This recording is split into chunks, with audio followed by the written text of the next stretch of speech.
Okay. We have several items of business, 2 items of business for tonight. The first, joining with us tonight, our board members are Sabella Santaboo, David Little, Robert Wilkinson, and Austin Higgins is joining us virtually, as am I. The first business, all business, is to review minutes from the meeting of March 4th and March 18th. They were distributed to each of us, I think, yesterday or the day before. Are there any questions or comments on those minutes? No. Not Hearing from me. right none, seeing none, is there a motion to approve the minutes? I'll move approval. Is there a second? Yeah, motion made and seconded. Unfortunately, we have to do a roll call on everything we do here with virtual attendees. So calling the roll, Sabella. Aye. David Little, aye. Bob. Aye. Austin. Aye. I am also aye. Thank you, so the minutes are approved. Before we call the next case of new business, I need to ask the board if there are any members that had conversations or contacts with the applicants such that their impartiality might be in question. Is there anyone? Seeing none and hearing none, I'll declare that all 5 members present will be hearing this, free of conflict, and will be hearing this matter. Now, for new business, actually it's a continuation of its old business, I guess. Continuation from March 4th, 2026, case number 2026-04. John M. Ferring IV has applied for a special permit that is set forth in Mass General Laws annotated Chapter 40A, Section 9, under the Orleans zoning bylaw, Section 16444, building coverage to exceed 4,000 square feet. The applicant is proposing to raise the existing dwelling and construct a proposed single-family dwelling with a detached garage. Landscaping, grading, utility, septic system, and driveway are included in the construction. The property is located at 199 Mamacoit Road, map 70, parcel 49. Mr. Dewar, are you back to represent the applicant for us? I am. Robert DeWar here with Bracken Engineering on behalf of the Ferring family, here with representing 199 Mamacoit Road. I'm also joined tonight by Chad Mitchell, the architect, as well as John Goff, the builder. So I'm going to give a quick recap of what we had before. Hopefully you guys on Zoom can kind of see some of the displays a little bit more. This presentation, we've brought the computer along with us as well. Just to do a quick recap, we have the property here, 199 Mamacoit Road. We have a total property area of 77,000, a little over 77,000, with a little over 62,000 square feet of buildable upland. It does have an existing single-family dwelling on the property now that we're proposing to raise, and we're proposing to construct in its place, or approximately in its place, a new dwelling, which brings us here tonight. The new dwelling has a building coverage area of greater than 4,000 square feet, therefore we are requesting the special permit. Just a quick recap, get my cursor over here. We are pulling the structure quite a bit further back from the coastal bank, providing us some more distance for restoration area in here, as well as improving the conditions and abiding by the setback regulations to the coastal bank. The proposed structure meets all other zoning requirements. We are meeting the side yard setbacks, front yard setbacks, and again the setback to the coastal bank. The only special permit we are requesting is for in excess of 4,000 square feet.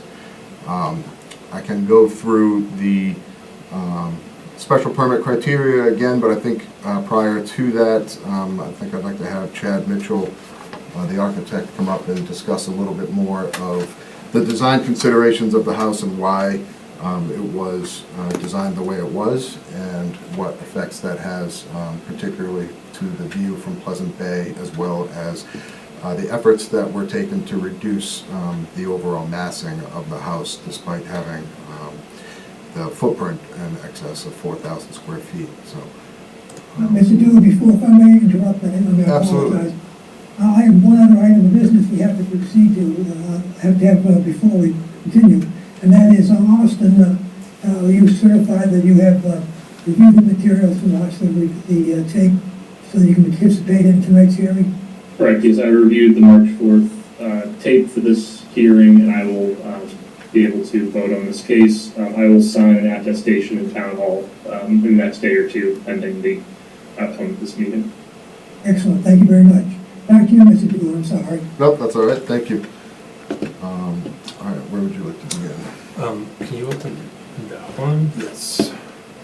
I don't know if it's all on the screen. That's probably Yeah, if you better guys than the boards. I have the board. Losing my mouse here. Let me just get this up on the board.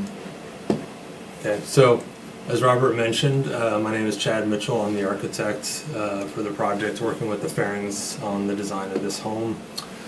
I've been working with them for about a year and a half on this project, and come to you today basically to hopefully shed some light on the design, answer some questions, but primarily just to explain why we're asking for this building coverage maximum, or the increase of building coverage, which is 4,000 square feet.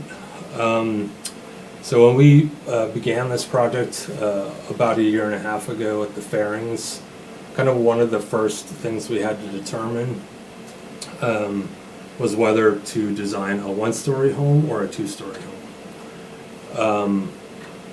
And through the early conversations that we had with the Fairings, it became clear to us that the size of the home was a real concern for the neighborhood and for the view from Pleasant Bay, and that the general attitude of people is that they want to have this appear to be a smaller home. So naturally, we moved forward with a one-story design for this house. As you can imagine, kind of naturally, if you were going to design a home, a two-story house is going to have a smaller footprint than a one-story house because you have the ability to stack square footage on top of the lower level, thus making the foundation footprint smaller. The equivalent one-story house that has the same kind of internal program is going to have a little bit bigger footprint at grade to accomplish basically the same thing. So the image that is up on the screen right here is the view from Pleasant Bay. The portion of the home that is visible in this view is 4,117 square feet. The part that's on the left has 3 bedrooms in it. The part that's on the right has a den, a kitchen, a living room, and a dining room. So it's a very kind of straightforward, basic 3-bedroom, single-family house.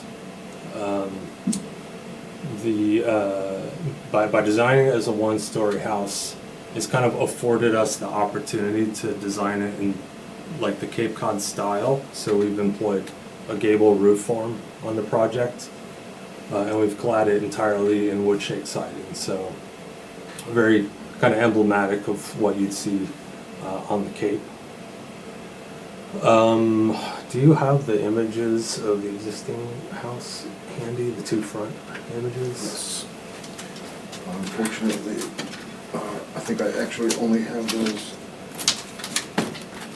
That works, yeah. So I don't know if we can hold it up so they can see it on camera, but, So this is basically the driveway side of the existing house. yeah, so this is what's out there now. Basically, a one-story house with a gable roof clad in wood shake siding. I think what this picture shows really well is the topography, which is somewhat unusual from what I'm told from Robert, is that it kind of slopes down pretty steeply on the Namquat side of the property. So the way that manifests on the existing house is, whereas on the back of the house it's a one-story home, and on the front you see this kind of sloping land element. They've used that, as you can see in this one image, maybe flip it around so these guys can see. This is their basement space. It becomes a garage they can drive into from the driveway. And they have this stairway element that takes people from the driveway up to the entry of the home. So can you pull up our front of house and maybe keep that handy? Could you just show me what's that on the other side? Sure. On the other side? We'll get to that. Yeah, we'll bring that up in just a second. Um, So I go back over here. So this is the front view of our home design. Very similar from what's there right now. We've taken a lot of cues from the existing home. You can kind of compare that to the two images that Robert still has over here. The main difference is that this house is sited further from Pleasant Bay than the existing house by about, what, 30 feet, plus or minus? It's 18 feet. 18 feet.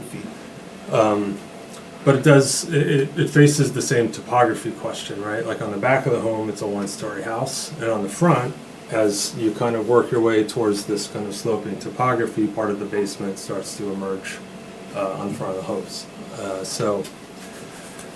Whereas in the existing home, they've used that as a garage. We've put some windows on it and has some finished square footage in that space. Our basement level on the back is fully submerged. It's not visible. On this front part, it's partially submerged, so it's, I think, about 2.5 feet below grade in that part of the home. And on the, I guess, the east or northeast facing, the kind of side interior property line, where the topography slopes really steeply, that part of the home is basically at grade for a portion.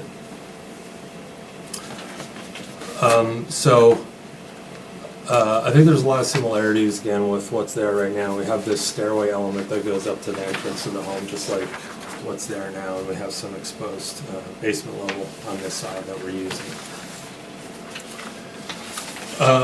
We did bring, for purposes of explaining why we have this one-story design that has a larger footprint, an exhibit that shows an early study that we did. This is 1.5 years ago, and we have no intention of doing a 2-story house, but we studied it early in the process to see, okay, we have a 4,000 square foot building footprint, and we have a certain program that we're trying to fit into this home. What does that look like? And so this is an equivalent view from Pleasant Bay, the back of the home, of a house that has a 4,000 square foot footprint. So this one is compliant with the coverage maximum. It's also compliant with the height maximum, which is 30 feet. But you can see how this manifests in this very large volume. Now that we've stacked a second story on the house, we've lost our ability to do a gabled roof form, which we really want to employ to kind of make it align with the Cape Cod style of architecture. You can tell it's obviously very massive. I think that, you know, in our early conversations with the client, it was recognized very early that this was not an appropriate approach to the project. But this is the early study that has led us down this pathway of doing a one-story building design. And this is the reason why we're requesting some additional building footprint on site. So maybe jump back to the front of the house. So in advance of coming here today, we shared some analysis that we did of the neighborhood and of Pleasant Bay. And so there's 2 documents that we sent. One was a 12 by 18 size document, and one is 8.5 by 11. The larger one is a mapping of the neighborhood. The first page shows the kind of streetscape homes that abut the street leading up to this property. And the third page is just kind of the nearby homes that face Pleasant Bay. We downloaded from the Orleans Assessor's website the data for each of these homes, and that's what's in the smaller document. That data shows the net area of each of the houses that are represented on this map. It explains where the area is located in the home, whether it's has one dwelling unit or two dwelling units on site and some other information like that, accessory structures and things like that. We took that information and basically just wanted to learn about the neighborhood and the houses that abut Pleasant Bay to kind of compare size. And we measured two things as part of this exercise. We measured the density as a function of the floor area ratio, which is the net area of the home represented in the assessor's documents divided by the area of the property. We also did a measurement of density by looking at the dwelling unit per acreage, and that's the quantity of dwelling units on the property divided by the amount of acreage, and that gives you a factor for that. The second measurement, I think, is used commonly to look at the impact of development on like the town's systems, like sewer, water, traffic, noise, and things like that. You know, when you have more density and dwelling unit per acreage, it's going to have a higher demand. And so what we've learned in this, and what's kind of summarized on the pages, is that our property compared to the neighborhood is 30% larger in size, but it's roughly 60% lower in density in dwelling unit per acreage. So it's a much less impact development than what's along the neighborhood frontage there.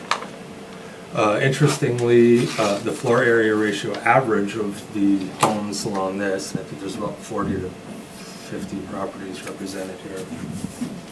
The average is 0.7, and coincidentally, the design that we're presenting has a floor area ratio average that is also 0.7, so exactly the same.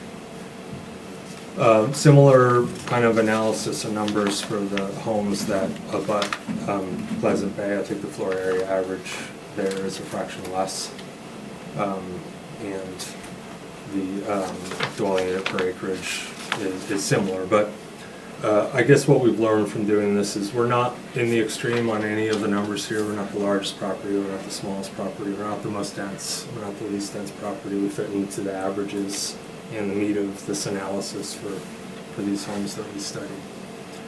So, you know, our hope is that we can obtain your approval for a special permit to allow us to move forward, you know, with this one-story scheme, and hope that you recognize why we're doing that.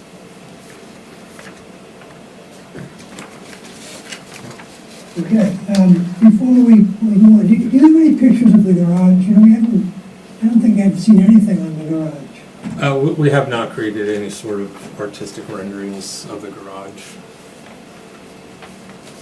So if you're looking at that picture there with the road view, where is the garage in relation to that picture on the screen? It's down the hill behind it. Yeah, you'd maybe just see the peak coming up here, because it's sitting down the hill. You wouldn't see it. It's actually in that model of that view. It's just low and so far beyond that it doesn't show.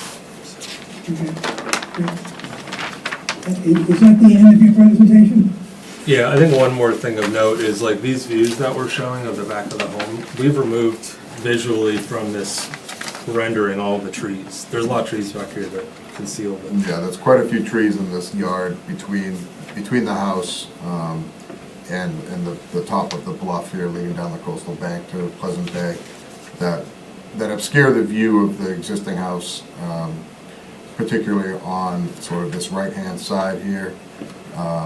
And all of those trees are to remain, so you get sort of a view corridor from over here, and obviously it kind of depends on what angle you're looking as you're traveling along the coast, but the view from Pleasant Bay back towards the house is pretty obscured from these trees, and it's only going to get, particularly from the angle, as a good portion of this area at the top that is existing grass right now is going to be pretty heavily restored. We have a restoration plan from Wilkinson, so there's going to be quite a bit of a buffer strip. Conservation requires a minimum of 25 feet. That is our lowest area. It kind of meanders in and out, but at a minimum it's 25 feet, and it gets more. So you'll see taller grasses. So as you're closer to the shore, looking up at your angle there, you'll see less of the house even more once that is restored and allowed to mature a bit. So, I think at this point, unless you've got anything else immediately, we can open it up to any other questions you guys may have. That'll be fine. Our next portion of the hearing is to open up to board questions. And with the board's indulgence, I'd like to go first. And I want to make a couple of comments. I have one question, but I want to make a couple of comments about the submission that you made and make some observations about it, because I found it to be fascinating and interesting. I think what you showed is that there are other ways to measure impact of residential properties, impact on the land, that may be more nimble, maybe more nuanced ways. I like your different formulas of FAR and the density per acre. We just to bring up, there is a reference in our zoning code to FAR. It's used in our zoning code. It's used in almost every district, but residential. So we're stuck with what we have. We didn't write this code, but we're charged with enforcing it and allowing people to exceed it. But we don't get to change the criteria. So I spent some time with your numbers, and what I got from your numbers is that this is the community that you've chosen as the community that is to be impacted by the house. There are 59 lots. Some of them, as you say, have 2 cards because they have 2 dwellings with 2 buildings on them. And of those 59, 46 of them have less than 4,000 square feet of building coverage. 5 are over 4,000 or over 5,000 square feet. And 2 of those are just over 5,000. So there's 3 that are over 6,000. The median for all those houses, the median, not the average, the median is 2,768 square feet. If you were to divide your house in half, it would be 3,177 square feet. And 35 of those 59 properties are smaller than that. To give you an idea of the dimensions of the surrounding houses. Now, we are, unfortunately, we had a long discussion at the last year. And we're unfortunately stuck with the standards we have to apply, whether we like them or not. And those are the 4,000 square feet, the 15%, and the 30-foot height, which sort of limits the far you can do anyway. And the side setbacks. And we had a lot of discussion at the last meeting. In preparation of this, I listened to the tape again, as did Austin, yesterday. And we had a lot of discussion about the board doesn't have aesthetics, but we do in the sense that we are charged with the keeping of the character of the town, which is an aesthetic. We cannot tell you to have different colors on your siding or whatever, but we are charged with the keeping of the character of the town. So again, my question. At the end of that hearing last time, I think all 4 of us had expressed at some time that we hope you would come back with something small. And I guess my question is, what was your thinking to ignore that advice and come back with, again, admittedly, very, very interesting and data, but data that doesn't relate to the standards we have to enforce? I think I can address that. Is the principle adamant that there's no shrinkage allowed in this project? I think I can help to shed some light on that.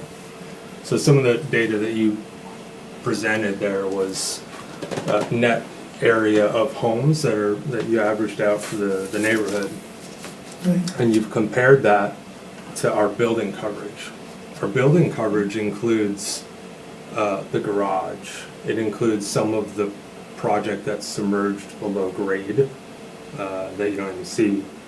It includes the extended roof canopy at the entrance door to the house that protects from keeping water out of the house.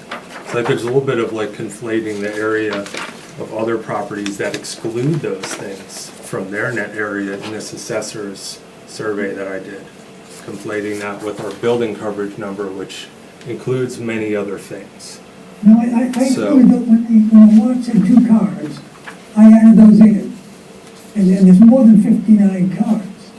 But I took the lots, I took the ones that had us two cars, everything on one lot, no matter how many cars, so it's put on that one lot. And that reduced the number of property, Right. the number of cars.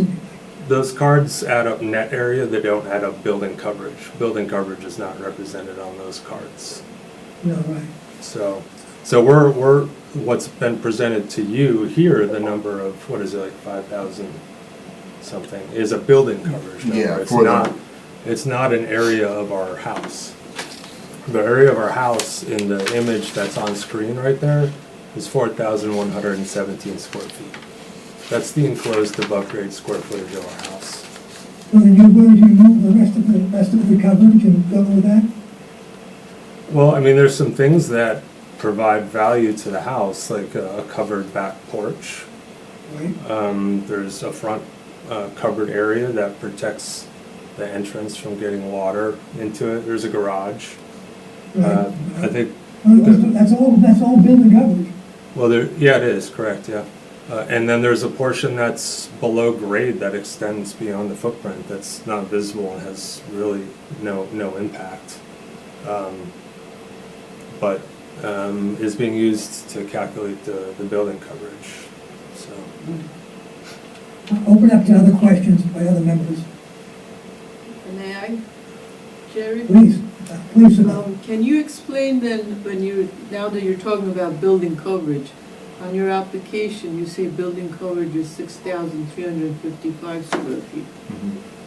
And then you just, you have net area, and then you gave another number which was not 6,355. I was trying to remember what the number was. Yeah. That was- So we have, in total, including all of the house and the garage on the application, we have 6,355 square feet. 460 square feet of that is the detached garage. So for the proposed house itself, the total square footage of that, that qualifies as building coverage, is 5,895. A good portion of that area is essentially below grade basement area, but just looking at this, there's areas that connect below grade, the two Right. protruding dwellings that technically meet the bylaw of building coverage, but from a practical standpoint, it essentially looks like deck or patio separating two detached structures. Similarly, on the front side, it's a little hard to tell from this, but. And that's the dark black dashed line on your site plan? Let me just pull up my site plan again real quick. So if you I have, zoom in you see, here. you have a dark line that goes from there, it goes, so that's the connection Correct, yeah, right so there? that is essentially your foundation limit Okay, that comes around here. And then it kind of tags in, like there's no foundation under this portion, it carries like this but dash line. right here there is. Correct. Is what you're saying. So that's the And that's pass-through. even though it's below, you can't see it, you have to count it. Yeah, So your Exactly. number is the building coverage that we are giving, that we would be looking to give special permit on is 6,355. correct. Now, also, as, you must be aware, and David is, quite well aware of this too, any, like, walls, retaining walls more than 4 feet is considered to be part of the building. So a lot of the area that, even though you're calling it not a building, it could be considered a building, some of the patios. Roof to anything with a roof over it. Or a foundation Right. So that's like a lot of the- habitable foundation. So like there's a patio on the water side, you're saying in your plans, future basement crawl space. So that looks like it's gonna have a roof over it. That looks like it has a foundation. They're counting it. Yeah, the crawl Did you space count area that? is underneath some of the exposed, like, if I pull up the other,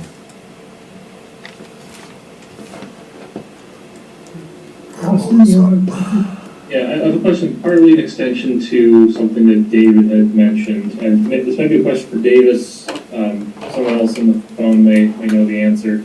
We often discuss in some of these cases where we have multiple structures, and to combine them into one structure from the perspective of having multiple dwelling units of one property that doesn't have the sufficient buildable upland to do so, would be a small breezeway or just roofed connection between those buildings to effectively unite them into one building.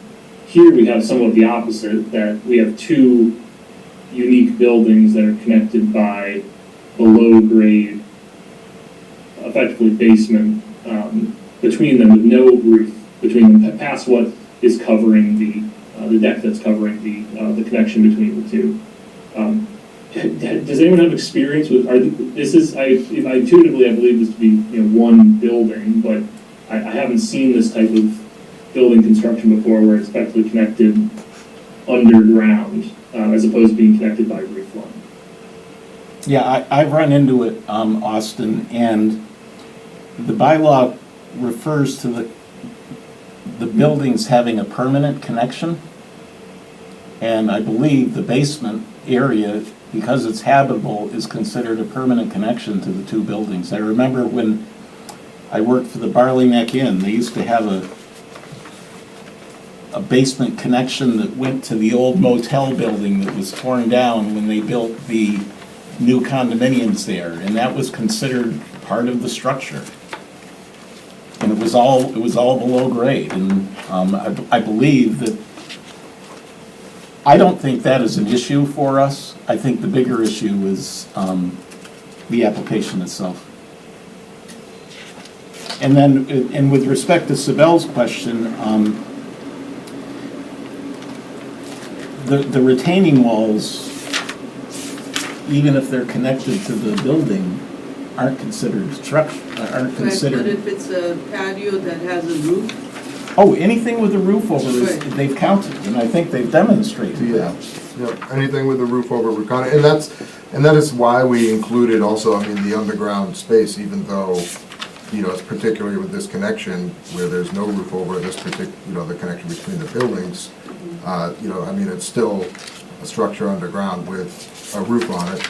You could walk on the roof, but, to take the conservative count of it, that was included. Same thing in the front, a little hard to tell from the view of this, but the wall of the lower level here protrudes out from the upper level, like where there's a small roof here. So I mean, like this area was counted towards that, towards the building coverage as well. So.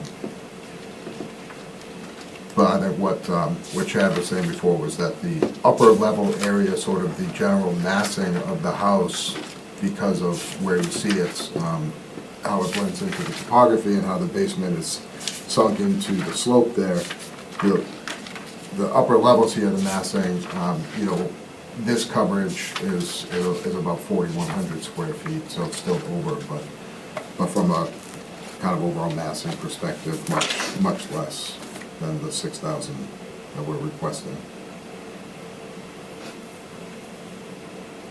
David, So I went back out to the site for my third time today, and I walked around because the one thing I didn't do was look at it from the perspective of driving down Namaquoit Road and looking to the building. And other than a glimpse through the driveway, you really don't see it from the road. No. It's really well treed, and my concern is more, could you bring up the street view? Yeah. See, my concern is more that. I think it looks good from the water. I think what you've done from the water perspective is good, and that's why I voted for it when it came before the Conservation Commission. This is why I went back out today, and given the fact that you can't see it from the neighborhood, it changes my thinking on it a little bit, because the massing there is a little, well, your picture doesn't really give it depth, so. Yeah, I mean, it's we hard. have a landscape team that's done some really nice. I just, I agree that it's big, but you're coming in at 10.2% of the buildable upland, not the total parcel area. And I know the other members of the board have heard this from me before, but where did we come up with a 4,000 square foot number? How was that established? And having worked in many towns on Cape Cod, 10% seems to be a threshold for maximum building coverage, not a 4,000 square foot number. And how did we come up with that? It was subsequent to adopting 40,000 square foot minimum lot size. What's 10% of a 40,000 square foot minimum lot size? Jerry, 4,000. Jerry, Yeah, Bob, please. I'd like to ask Well, David then. let David finish, please. Oh, I thought he was David? finished. No, I wasn't I'm finished. sorry, David, I'm sorry. So I've always, and I've represented people before this board with that rationale in the past, and projects have been approved. So you get this down below 10%, I could approve it, but 10.2, if we're really gonna nitpick here with the size of the building, the big thing for me is the look from the water, and this has been pulled back significantly. It appears to be 2 buildings from the water. The massing's been reduced. So I think some tweaks here and there could get you down below the 10%, which is where I'm coming in on at this. Yes, Bob? I was just gonna say, where do we come up with the 15%? Maximum coverage. Yeah, what's that based on? Other town zoning I would Okay. love to go through zoning, all the other zoning bylaws in the town, No, I know. and the You and I- percentages of coverages, I which did- I'm very familiar with. I know. Ours is one of the strictest. I know you are. My feeling is that the voters probably feel a little differently about why that number's there. But be that as it may, We don't have the voters here in front of us. But It's we a- represent the voters, David. We do, and that's your opinion. That's my opinion, and I totally agree with that. Here's where I'm coming from. If this property were 100 feet back and 5,000 square feet, I'd vote for it tonight. But what you're asking is you've got a house there now that fits that landscape very well. I'm very familiar with the entire area. I sold the house to the original owners of it, or the previous owners. You've got a house that fits very well. Now you're, Can I interrupt, Bob?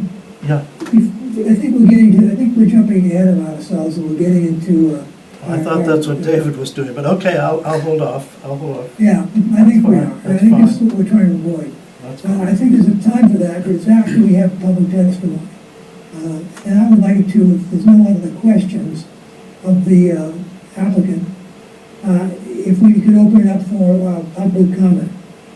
So I would like to, actually, you know, I'll second that.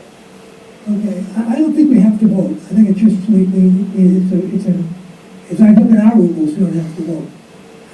Maybe there was a rule when we have those meetings to the town council, we have to vote. But, and there are rules, we just say, we've finished the questions, we now move to public comment.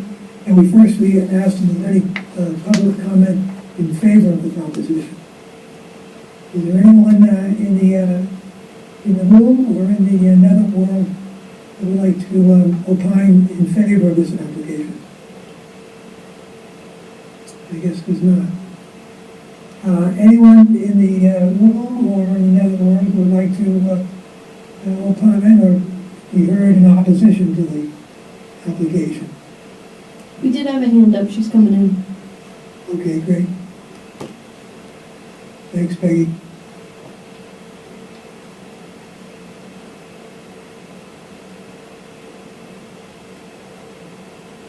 Ms. Ferry, welcome. Hi, how are you? here in St. Louis. I'm sort of baffled because, you know, having been through this process 20, 25, 26 years ago, with our house next door, you know, that was a stretch for people, and now it's one of people's favorite houses because we told them it would recede into the landscape, which it does. If you're out on the water, you don't see anything. Now, you know, the house at the end of the point is probably the biggest eyesore on Nemacollet. You can see that from Chatham, and the embankment, everything. So what we're concerned with is we want to make something that embraces the landscape, and the landscape eventually takes over. The house that's presently there, I know you said it's nice. It's falling apart. It has lead. It's not sustainable anymore. It has to come down. We've been renting it for years, and it's just, it was built in the 1940s.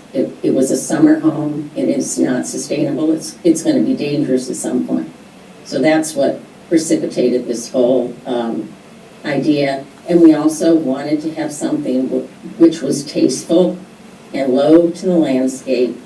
And I think, you know, we used to have an antique cape over on Great Oak Road. I always said to people, how can you have an antique cape at from 1750 and also a contemporary house? What is the case here is it's all about good design and thought out and plantings, and we have brought back the landscape at 189 with trees. We have put in so many trees, and we really take care of trees, which are helping that landscape. And so all I'm saying is I think that, you know, if there's something that we can sacrifice, whether it's the garage, whatever it is, you don't see this at all from Nemacollet Road. It dips down, and I don't think that image, Chad, that we have of the front of the house really, when you have the plantings around it, it's very soft and inviting. So, and we're also very cognizant of our neighbors next door and the walkway that we all share to go down to the beach. So I'm just saying that I stand by the quality that we have represented in the past, and as an old Cape Codder, my middle name's Freeman. I'm not an outsider. I'm about as old as you get here. So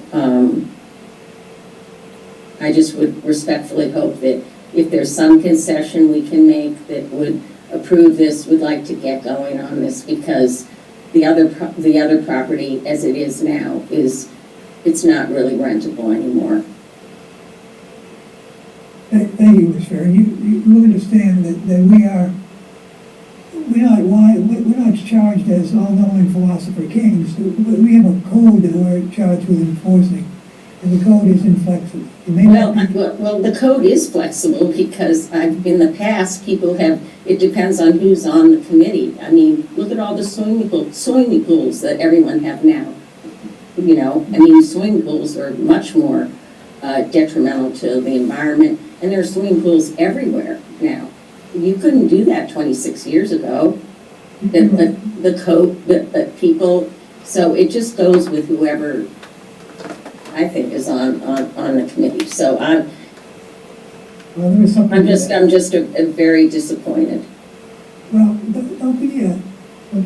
Well, I don't know, but I'm just saying that what is it? I mean, we can give up the garage. We can figure out something. I mean, the last time when we did our project next door, we don't even have a garage next door.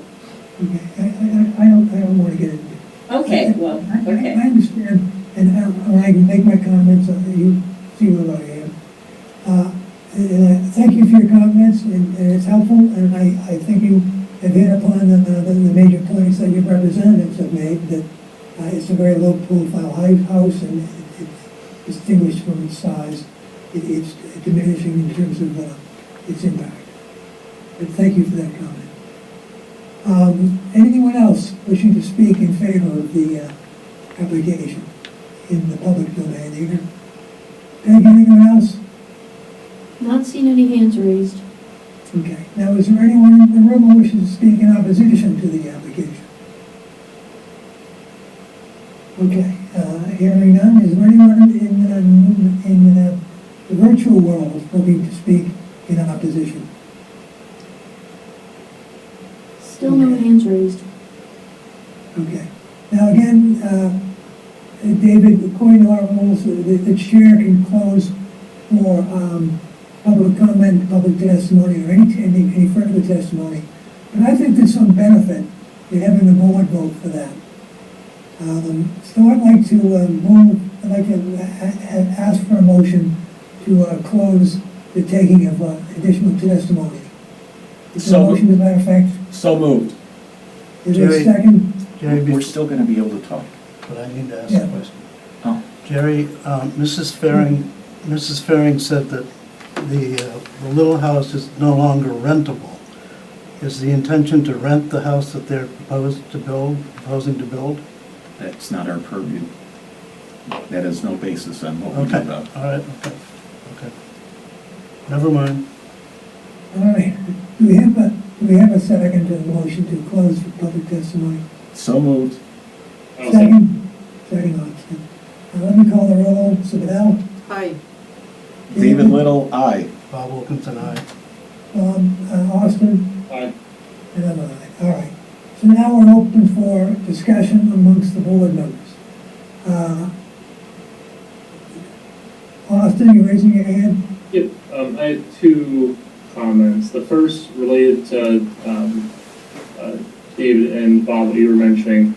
In the past, we have, as a part of conditions for special permits, discussed the minimum rental duration and prohibiting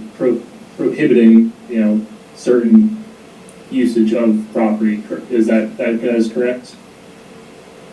Well, what we've had, the only thing we've ever done is we've indicated that if you are renting, you have to rent for a minimum of 90 days to prevent short-term rentals. Yes, but I guess what I'm getting at is the rental duration or the rental aspect is within our purview in terms of how we condition special permits. That's what I wanted to know. I think it's been represented here that this house is for family use. It's designed to have, you look at it, very artfully designed, frankly, to have 3 separate housing units within you can get an upstairs and downstairs bedroom for, I presume, a family unit and parents with kids, 3 of them in there. I just want to clarify, I didn't quite get it from the last meeting and didn't ask explicitly. Those 3 upper floor, or I suppose first floor bedrooms, those are externally accessed units. Well, that's a good question. Are they externally? Can I answer that? Like, with all due respect, I would imagine this would be the prime property to rent or sublet. So I think out of any properties that we've discussed in this forum in the past, I would argue this one would be the most critical to condition with any sort of rental restrictions. It's effectively, on the outside, 4 separate units. They're connected by walls. I don't think there is, well, did the architect address that? Is there any outside access to those 3 bedrooms? Those are back doors. There's one entrance to the house. It's the front door at the top of the steps. You can access those bedrooms internally through the basement. That just is a door to the exterior that allows you to go out back. So all bedrooms are accessible from the interior of the building from that main entrance? Yes. Thank you. Gerald, I think I was let in. I'd just like to make a quick comment. Please do, Mr. Ferry. I just want to make it very clear, we have 0 intentions of renting this property. This is for myself and my 2 brothers. Our father, actually, since this last meeting, passed away. So that's why my mom was a little emotional on that call. So I'd just like to kind of apologize. But no. Your mother was perfect when I called, and no need to apologize. Okay. just And wanted, I read your father's obituary, and you have my condolences. yeah, just wanted to clarify, no intentions of renting. Thank you. It's very helpful, Mr. Ferrer. Austin, other comments? The other comment I have is I struggle to, going to the special permit granting criteria as I'm pulling them up now. Suitability of the site for proposed use. I don't believe there's any site, a residential site for a single-family building in the town of Orleans that is truly suitable for a over 6,000 square foot building coverage. I understand there are properties in the town that do currently have building coverage in excess of 6,000 square feet. I did not approve those, or was not involved in the approval of those buildings, but greater than 50% of what is required to actually get us to a special permit for one of these applications. Often we deal with de minimis exceptions to these things. In the previous meeting we discussed that there was 140 square feet over the maximum. And 4,000 square feet of building coverage does still get you a very large amount of square footage. I just struggle to have that much building coverage in general, regardless of the explicit layout of the house. It's just a very large amount of displaced land.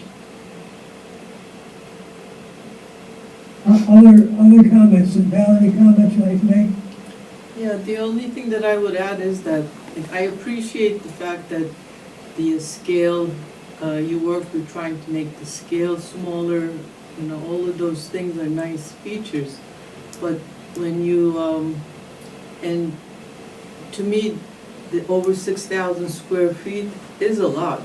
And I was trying to, see how I could possibly see this being approvable, because as you're saying, it is volumetrically, you tried to reduce it down, and I appreciate that. But when you presented all the neighborhood numbers, the comparisons, that basically showed us that although there are some houses that are, very good, large-sized houses, they really sit on larger parcels of land. And so it's not a good apples-to-apples comparison. So that's what kind of troubled me, that it's not, when you look at the neighborhood, it's not as fitting with the neighborhood, and perhaps it is more detrimental to the neighborhood when you compare it to the other properties, as you did in this submission. Well, Bob, any other comments you want to make? Well, what I was starting to say is that if this property were 100 feet back from the top of the bank, and was more in the neighborhood of 5,000 square feet, I could endorse it, not enthusiastically, but I could certainly endorse it. My feeling is that the town's not getting a very good deal here. We're taking a house that's 2,000 square feet and we're tripling the size of it, and the trade-off for that is that they're willing to move the house back 18 feet. I happen to think a house that big should be back 100 feet because this property is in fact very viewable, as is the neighbor's property. I'm on the bay a lot in the summer. The neighbor's property is 7,000 square feet, just under 7,000 square feet. This is 6,000 square feet, right beside each other. I don't believe that that's what the residents of Orleans want us to approve when we consider a special permit. And this would apply, quite frankly, to most any waterfront property. It should be 100 feet back because we see these properties from the water. Now, this one in particular, the problem is, I agree, you don't see it low down, but the problem is, and that's not where the channel is, there are big rocks there. They're marked. You go out into the channel, and then, of course, as you go up towards the Narrow, you're going to see it. And you can't get around the fact that 6,000 square feet is a very large house. I'm willing to compromise, but I cannot approve what's before us. All right, David? Could you go back to the water view, please? So, I don't find that distasteful at all. They could come in, he showed us what a two-story building could be like. They could come in with a two-story building that complies with the 4,000 square foot building criteria beyond the 100-foot line and get it approved, period. And that would be much more detrimental to the views and vistas from the town. I find this to be nice. I understand that we're asking for a lot here, but I myself am not going to be a negative vote, but I do encourage the applicants, because of the tenor of what's going on here, to perhaps continue this to a time where they can come back with something that's a little more palatable for my fellow board members. Let me make a couple of comments. I am actually impressed with the way they put into the ground, done as much as they can. But this house, again, on the market that you've chosen for comparison, is 59 properties. The two houses, the Fairings, will be two of the four largest from the 59. It's almost as if one family is coming in and changing the whole character of the neighborhood. Having said that, and I'm stuck. I can't accept David's position that we have to carte blanche on 4,000 means nothing in the code. If 4,000 means nothing, I'll pick up on Bob's point. 15% means nothing, and 25%, 25-foot setback means nothing. I don't know how we really just ignore one of the criteria, even though I wish it were 10%, David, because I think holding a multi-million-dollar property on the water to 4,000 feet is not feasible, and I don't think it's even fair, frankly. So I'm prepared to say that when you get anyway. My point, my first question, starting this all off, was I was anticipating coming in for an easy vote tonight because the clever architects have come up with some smaller number that we could work with. And I was frankly surprised that wasn't the approach that was taken, because when we had the four of us there, that was unanimous recommendation. And Mrs. Farring tonight sort of opened the door for you to go back and maybe come up with some smaller number that we can live with. Again, we're charged with this 4,000 square foot, and I can't accept David's position. I'd like to, I very much like to, because I think, but I don't know how we ever turn anybody else down. People are going to start looking. And Ms. Farring raised the point that 25 years ago you could put a bigger house. I can't respond to that. Even though that happened. But anyway, I would suggest that you take David's advice. Sure. Just a couple of closing things, just to speak. Please do. Just touching base back on a note that David had made about the 10% rule. We are requesting the 10.2%, which includes the garage. If we do lose the garage, that does bring us down below 6,000 square feet, down to 5,800 and change, and under the 10% total of the lot. So that would certainly be a concession we could discuss, would be losing the garage. I think based on the tenor of tonight's meeting, that we would be requesting a continuation, just to go back and discuss the potential changes to the house. If you would like a motion to continue to a later date to bring back a revised proposal, I would make that motion. Seconded. Is there a second? Seconded. Any discussion of that? Okay. Well, let's take a vote. Samantha? Yes. David Little, yes.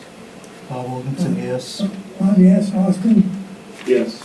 Yes, and I'm a yes. Now, we We don't have a meeting scheduled for the 14th, whatever it is, the 14th of April. But we do have one scheduled for the first Wednesday in May. I don't know how long you would take me to come back with some suggestions. We're not gonna hold you to the garage, we're gonna let you go back and Mr. Mitchell, I think you've shown by your work that you are more than capable of a lot of wizardry. And maybe you can come up with a plan that is a little bit smaller but provides the family everything they need.